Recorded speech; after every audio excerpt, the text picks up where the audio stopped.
Continuamos haciendo nuestra oración dentro de este día de retiro mensual, tratando de sacar provecho de la fiesta, de la solemnidad de Cristo Rey. Una fiesta que fue instituida para mostrar cómo el Señor es soberano supremo, Rey de todo el universo. Y parecería un contrasentido hacer esta afirmación en una época donde parece que se le da la espalda a Dios de un modo muy llamativo. Uno ve personas, instituciones, leyes que claramente van en contra de la voluntad de Dios. Pero no es un contrasentido, porque nos ayuda a recordar lo que es la realidad de las cosas, cómo Cristo es Rey, que tiene una manera muy particular de reinar y de tener súbditos. Por ejemplo, el Evangelio que se lee en este año, que es el ciclo B de la liturgia, nos trae parte de ese diálogo de Jesús con Poncio Pilato, cuando lo está juzgando. Se lo habían llevado los judíos y hacen un montón de acusaciones falsas, pero entre otras cosas dicen que Jesús se presentaba a sí mismo como el Mesías y como el Rey. Claro, eso era políticamente muy complicado, porque ahí el que mandaba era el rey, era Roma, el emperador. Entonces, si alguien quería competir con él, estaba entrando en colisión con la autoridad romana. Por eso lo va Pilatos a interrogar sobre este punto. Y le dice, ¿eres tú el rey de los judíos? Jesús contestó de una manera que lo incomoda a Poncio Pilatos. ¿Dices esto por ti mismo o te lo han dicho otros de mí? Y entonces medio se queda dando vueltas, no le convence, entonces va directamente a los hechos. ¿Y tú qué has hecho? Puede decir alguna cosa, ¿tú qué has hecho? Y Jesús respondió, mi reino no es de este mundo. Si mi reino fuera de este mundo, mis servidores lucharían para que no fuera entregado a los judíos, pero mi reino no es de aquí. Puede quedarse tranquilo Poncio Pilato de que no está compitiendo con Roma, pero medio por ironía y medio por compasión, le pregunta, ¿o sea que tú eres rey?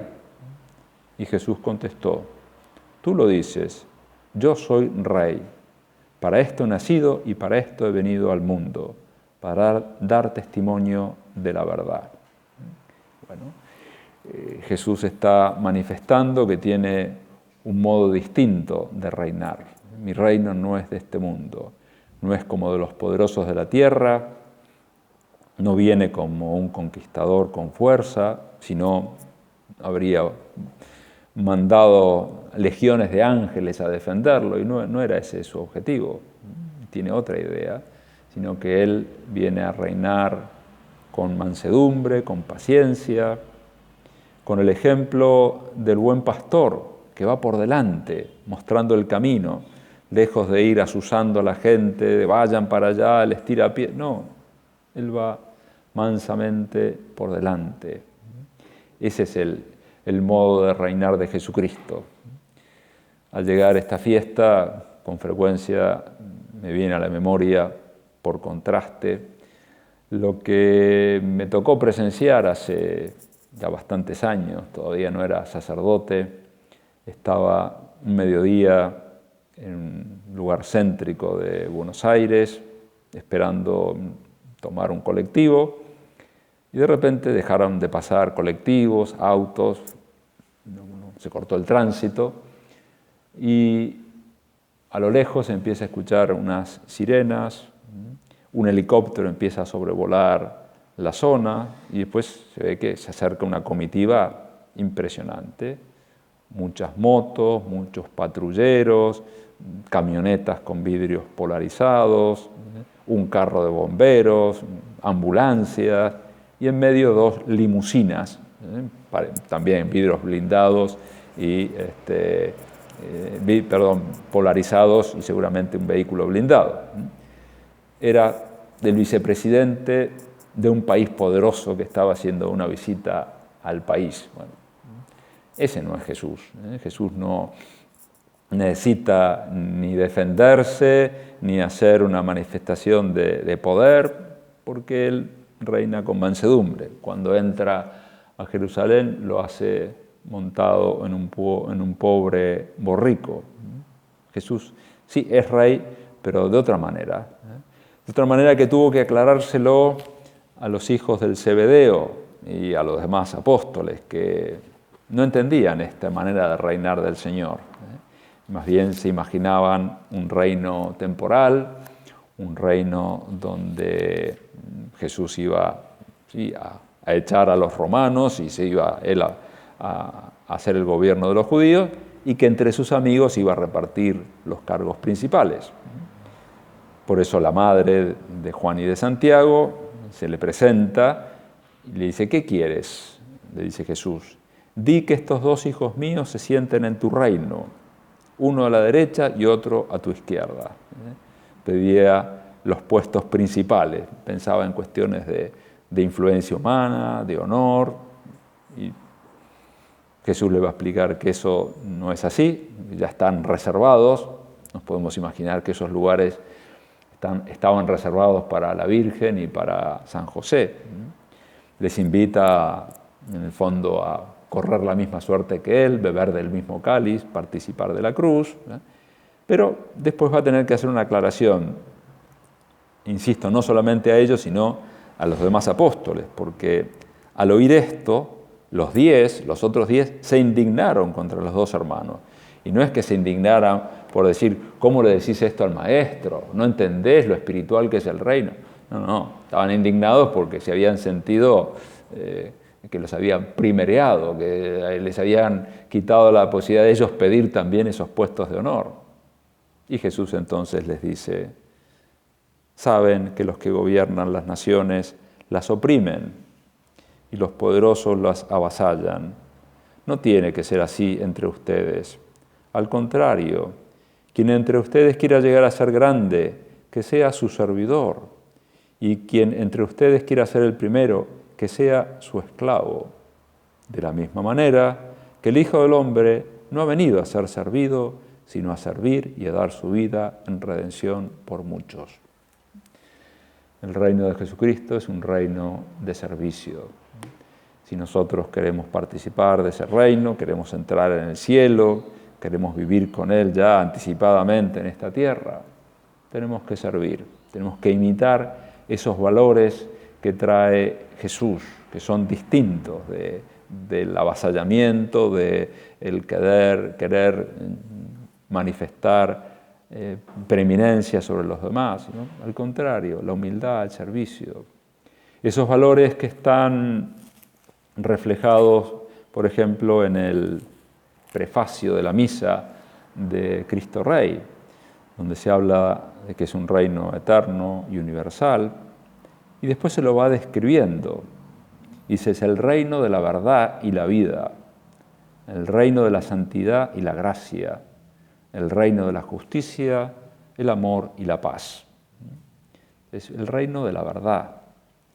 Un reino que nos hace libres, como veíamos antes que decía Jesús. Para esto he venido, para dar testimonio de la verdad. Y Jesucristo nos enseña la verdad sobre Él mismo, sobre el mundo y sobre nosotros. Y en la medida que conocemos la verdad de las cosas, somos libres.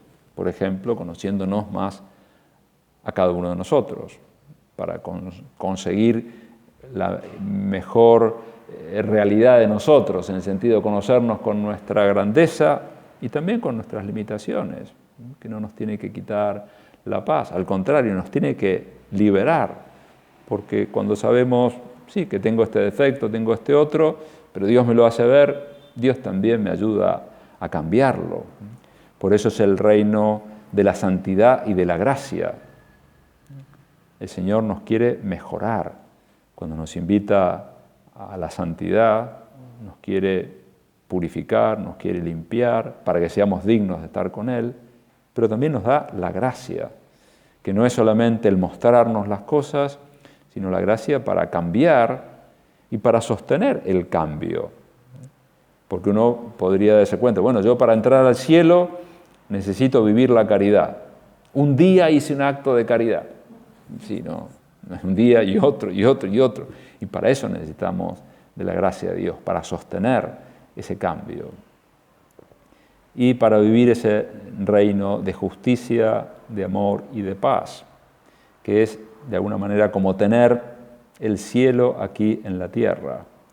En la medida que nosotros conseguimos instaurar a nuestro alrededor, en lo que está de nuestra parte, la justicia, el amor y la paz, vivimos ya un anticipo, un adelanto de lo que será el cielo.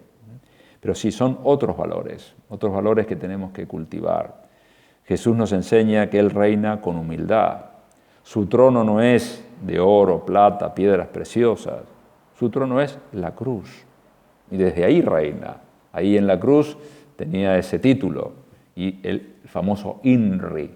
Jesús Nazarenus Rex Iudeorum. Jesús Nazareno, rey de los judíos. Cuando los judíos quisieron cambiar ese título, Pilato les dijo, lo escrito está. Este hombre ustedes me lo trajeron porque era el rey de los judíos.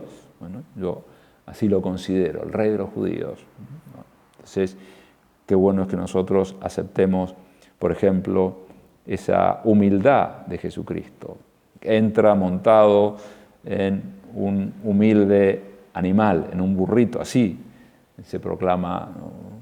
Y quiere ser reconocido como Mesías. No entra con una caravana triunfal, entra modestamente, humildemente. Él no tiene ni busca la lógica del éxito, la lógica del poder.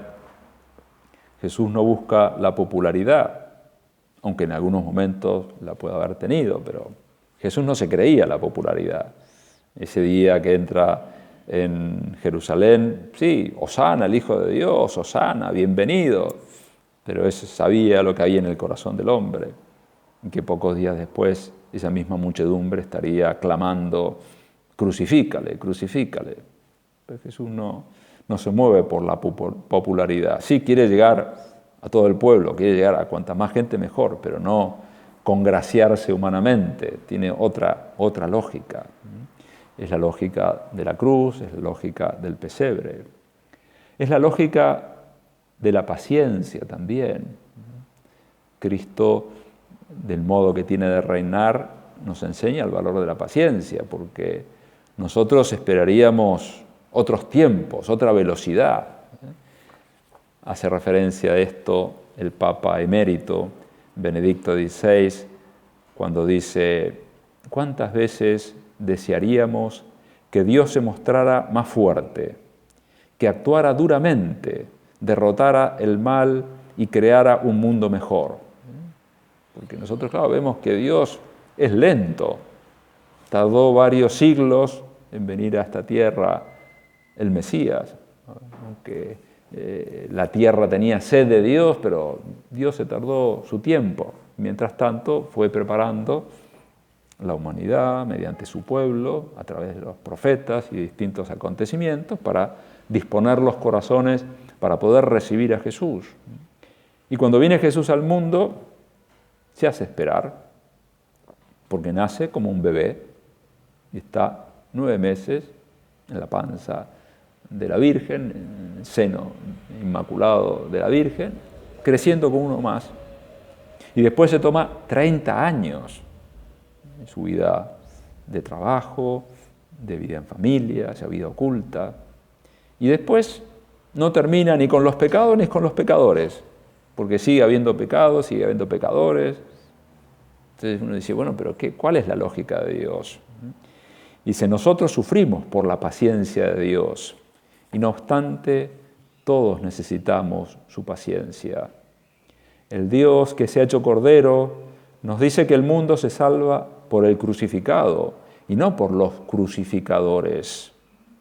El mundo es redimido por la paciencia de Dios y destruido por la impaciencia de los hombres. Este Jesús, que es Rey soberano del universo, se toma su tiempo, Las parábolas del reino también nos lo hablan. El trigo y la cizaña. Dios deja que crezca porque permite nuestra libertad. El trigo y la cizaña. Y al final de los tiempos va a ser justicia cuando separe a unos de otros, como separa a las ovejas de los cabritos, o como en esa red barredera que también significa el reino, significa la iglesia. Hay peces buenos y peces malos, y al final el Señor hará las cosas. Pero el Señor al final termina reinando sobre todos. Jesucristo es el que más seguidores tiene. A lo largo vemos la historia de la iglesia, aunque no haya sido algo triunfante en todo momento, pero son cada vez más y cada vez más. Incluso esas personas que muchas veces hemos visto lo mal que se han comportado con Dios, lo alejados que han estado del reino de Cristo, también muchos de ellos se convierten. Y no es que se vayan directamente al cielo, después tienen que purificarse durante mucho tiempo, pero se convierten. Por eso Jesucristo es el que triunfa, pero triunfa con la humildad del Cordero, la paciencia. Entonces, Señor, ayúdanos a entender tu paciencia, a entender tu ejemplo de perdón, tu ejemplo de entrega, de mansedumbre, y ayúdanos a nosotros a ganar en esta virtud. Paciencia con nosotros, para no caer en el desánimo por nuestros propios defectos, cuando nos damos cuenta que todavía tenemos mucho que crecer en esa caridad que es necesaria para entrar a tu reino. Ayúdanos a no cansarnos de intentarlo una y otra vez, de tratar de servir, de tratar de perdonar, de comprender, de no darnos demasiada importancia para no sentirnos fácilmente agraviados por los demás. Ayúdanos también a tener paciencia con los demás, cada uno según sus circunstancias, pero a veces será paciencia en la educación de los hijos, que tienen también sus tiempos y necesitan su paciencia y un amor incondicional que apueste por ellos, aun cuando estén todavía un poco alejados. Paciencia con los demás para no perder nunca la calma con los demás ante sus defectos, para que no, a veces se dice popularmente, que no se nos salga la cadena, o se me salió la cadena, sentí una persona que perdió la calma. Bueno, después tenemos que poner la cadena, claro, y terminamos perdiendo el tiempo, engrasados, ¿no? Entonces vamos a tratar de mantener la calma, disculpando, perdonando. Estos son los valores de Jesucristo, la paciencia, la humildad, la justicia, el amor, la paz. ¿Y por qué, a pesar de eso, hay gente que lo rechaza? Hay instituciones que lo rechazan, hay épocas que rechazan al Señor. Esa pregunta se la hacía San José María, interpelándonos a cada uno de nosotros. ¿Por qué entonces tantos lo ignoran? ¿Por qué se oye aún esa protesta cruel? Nolumus unc regnare super nos. No queremos que éste reine sobre nosotros. En la tierra hay millones de hombres que se encaran así con Jesucristo, o mejor dicho, con la sombra de Jesucristo, porque a Cristo no lo conocen, ni han visto la belleza de su rostro, ni saben la maravilla de su doctrina. ¿Por qué hay tanta gente que lo rechaza? Porque no lo conocen. Tienen una visión deformada del rostro amable de Jesús, de sus enseñanzas, de su doctrina, de sus promesas. Y entonces se nos presenta a nosotros como cristianos la hermosa tarea de hacer que Cristo sea conocido y que Cristo sea amado. Y eso no será necesariamente ni principalmente por una predicación, sino con el ejemplo, con la oración, con una vida para tratar de vivir de acuerdo a las enseñanzas del reino. Pero sí, qué bueno es proponernos que el reino de Cristo sea más extendido, más conocido, que Cristo pueda reinar en más corazones. Y para eso necesitamos dejar que Cristo reine en primer lugar en nosotros. Jesús quiere reinar ante todo en nuestro propio corazón. Entonces, la fiesta nos invita a preguntarnos, Señor, ¿cómo te dejo yo reinar dentro de mi vida? Te entrego las llaves de mi vida, te entrego el control de mi vida, o todavía me resisto a tu reinado. Me tengo que convertir para que Cristo pueda reinar en mi corazón y después en otros corazones, en lo que depende de mí. Primero tengo que convertirme yo. Quizás nos sirva aquello conocido que se atribuye a un sabio oriental, que él contaba: de joven yo era un revolucionario y mi oración consistía en decir a Dios: Señor, dame fuerza para cambiar el mundo. Una petición magnánima, audaz. A medida que fui haciéndome adulto y caí en la cuenta de que me había pasado media vida sin haber logrado cambiar a una sola alma, transformé mi oración y comencé a decir: Señor, dame la gracia de transformar a cuantos entran en contacto conmigo, aunque solo sea a mi familia y a mis amigos. Con eso me doy por satisfecho. Ahora que ya soy un viejo y tengo los días contados, he empezado a comprender lo necio que he sido. Mi única oración es la siguiente: Señor, dame la gracia de cambiarme a mí mismo. Si yo hubiera orado de este modo desde el principio, no habría malgastado mi vida. Así dice este hombre, y bueno, nosotros también lo aplicamos a nuestras circunstancias. Señor, que cambie yo, ayúdame a cambiar, que cambie mi corazón, que te deje entrar en mi vida, que te deje reinar, que te dé, por tanto, mi inteligencia, mi corazón, que te ame sobre todas las cosas y que estés presente en mis palabras, en mis acciones, en todo lo que hago. Y eso también nos habla, una vez más, entonces, de que el reino de Cristo es un reino de libertad. Dios no se impone por la fuerza ni la coacción, también en nuestro propio corazón, nos da libertad. Hace unos años se cuenta de que un pintor presentó en una exposición un cuadro en que mostraba a Jesucristo golpeando la puerta de una casa buscando que le abran.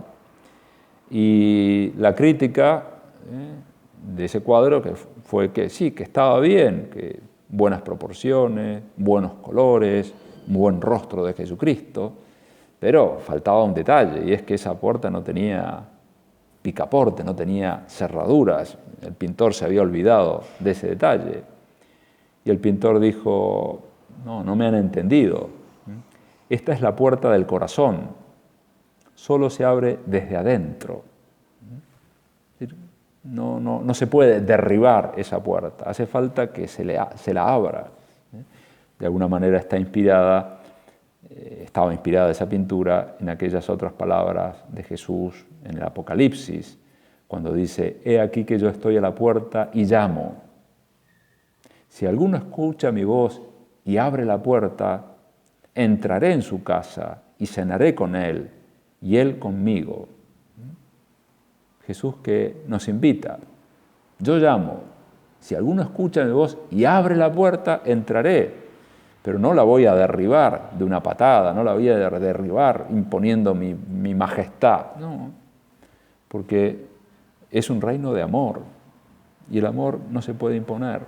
El Señor ha hecho lo imposible para demostrarnos lo mucho que nos quiere. Se ha hecho uno de nosotros, viniendo a la tierra.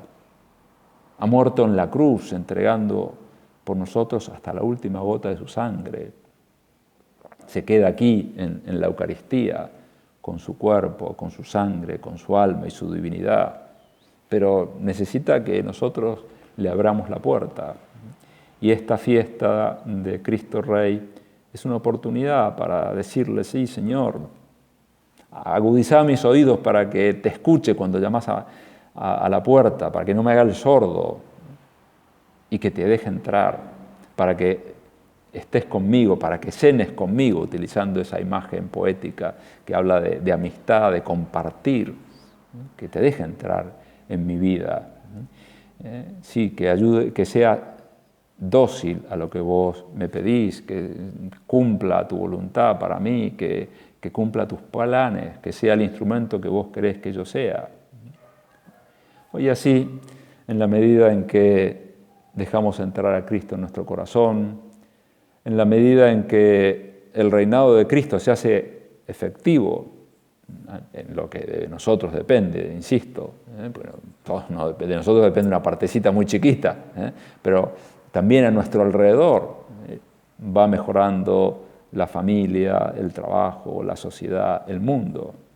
Y cuanto más amplio sea el reinado de Cristo, más justicia, más caridad, más paz habrá en este mundo. Entonces vamos a comenzar por instaurar ese reino, por renovar ese reino en nuestros propios corazones y de las personas que están a nuestro alrededor, con mansedumbre, con paciencia, no compulsivamente, con el ejemplo, con la oración, la mortificación. Esas son las armas. Nos vamos a comprar el reino de Dios con la caja, con dinero, no vamos a comprar el reino con fusiles o espadas, sino con mansedumbre, con humildad. Pidamos que venga ese reino. Lo hacemos cada vez que rezamos el Padre Nuestro. Venga a nosotros tu reino. Y eso es algo no para que cambie Dios, sino para que cambiemos nosotros, para que cambie nuestro corazón. Que venga a nosotros tu reino, que te hagamos caso, que te reconozcamos, que te adoremos, que te sirvamos. Le pedimos ayuda a la Madre del Rey, a Santa María, que es reina, que nos ayude a reconocer a ese Señor, a ese Rey que golpea humildemente a nuestra puerta y nos pide que le dejemos entrar, que lo reconozcamos y que con su gracia realmente le dejemos entrar para que Él reine en nuestras vidas y así las mejore.